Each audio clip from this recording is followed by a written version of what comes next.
Hi hello friends అందరికీ నమస్కారం. ఈరోజు ఈ వీడియోలో ఏపీ రాష్ట్ర వ్యాప్తంగా ఉన్నటువంటి పెన్షన్దారులకు మార్చి నెల పెన్షన్ పంపిణీకి సంబంధించి 2 శుభవార్తలు రావడం జరిగింది. సో దానికి సంబంధించిన పూర్తి ఇన్ఫర్మేషన్ ఈ వీడియోలో తెలుసుకుందాం. వీడియోని ఎక్కడ కూడా స్కిప్ చేయకండి ఫ్రెండ్స్, అండ్ కూడా చూడండి. వీడియో స్టార్ట్ చేసే ముందు మీకు ఒక small request friends. AP government నుంచి పెన్షన్దారులకు సంబంధించి మరియు ఇతర పథకాలకు సంబంధించి ఏ చిన్న అప్డేట్ వచ్చినా మీరు మిస్ కాకుండా ఉండాలంటే వెంటనే మన ఛానల్ని సబ్స్క్రైబ్ చేసుకోండి.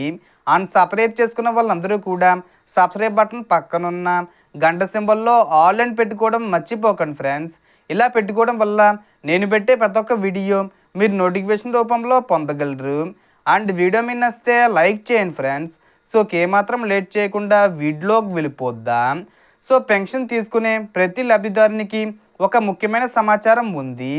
మార్చి నెల పెన్షన్ పంపిణీ ఈసారి సాధారణంగా 1వ తేదీన కాకుండా ఫిబ్రవరి 28వ తేదీన ప్రారంభమవుతుంది. ఎందుకంటే మార్చి 1వ తేదీ ఆదివారం రావడం వల్ల ప్రభుత్వ నియమాల ప్రకారం సెలవు రోజున పంపిణీ ఉండదు. కాబట్టి ముందుగానే చివరి తేదీన చెల్లింపులు చేస్తారు.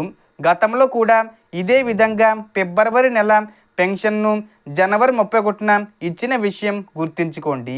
అదేవిధంగా ఇప్పుడు మార్చి నెలకు సంబంధించిన పెన్షన్ను ఫిబ్రవరి 28న ఉదయం 7 గంటల నుంచి గ్రామవడ్డు సచివాలయ సిబ్బంది ఇంటింటికి వచ్చి అందజేస్తారు.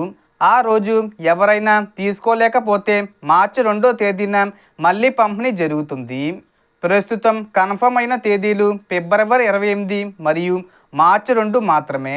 అధికారులు ఫిబ్రవరి 26 లేదా 27 తేదీల్లో బ్యాంక్ ఖాతాల నుండి నగదు ఉపసంహరించుకొని అంటే డబ్బులు తీసుకొని పంపిణీకి సిద్ధమవుతారు.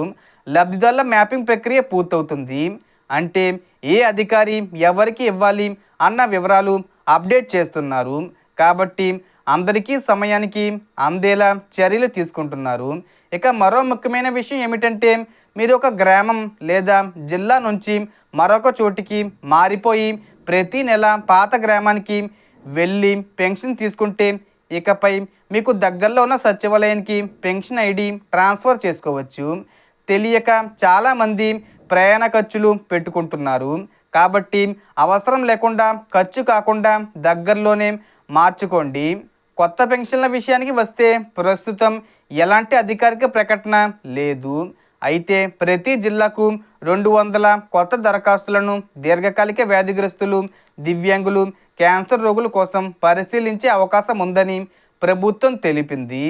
కానీ దీనిపై ఇంకా అధికారిక ఆదేశాలు విడుదల కాలేదు.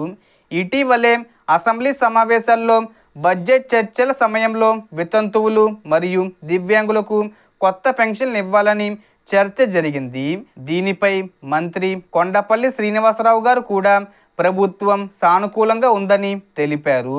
అయితే అధికారిక ప్రొసీడింగ్స్ ఇంకా వెలువడలేదు. అలాగే స్పౌస్ కేటగిరీ పెన్షన్ గురించి కూడా తెలియజేస్తున్నారు. ఇప్పటికే ఎన్టీఆర్ భరోసా కింద ఏదైనా పెన్షన్ పొందుతున్న కుటుంబంలో భర్త మరణించినట్లయితే భార్య స్పౌస్ కేటగిరీ కింద దరఖాస్తు చేసుకోవచ్చు. ఈ కేటగిరీలో సాధారణంగా 4,000 రూపాయల వరకు పెన్షన్ లభిస్తుంది. దరఖాస్తులు ప్రతి నెల గ్రామవడ్డు సచివాలయంలో స్వీకరిస్తున్నారు. అర్హత ఉన్నవారు తప్పకుండా అప్లై చేసుకోండి. ప్రస్తుతం పెన్షన్కు సంబంధించిన తాజా సమాచారం ఇదే. ఇలాంటి ప్రభుత్వ పథకాల అప్డేట్స్ కోసం మా ఛానల్ను సబ్స్క్రైబ్ చేసి రెగ్యులర్గా ఫాలో అవ్వండి. Thanks for watching.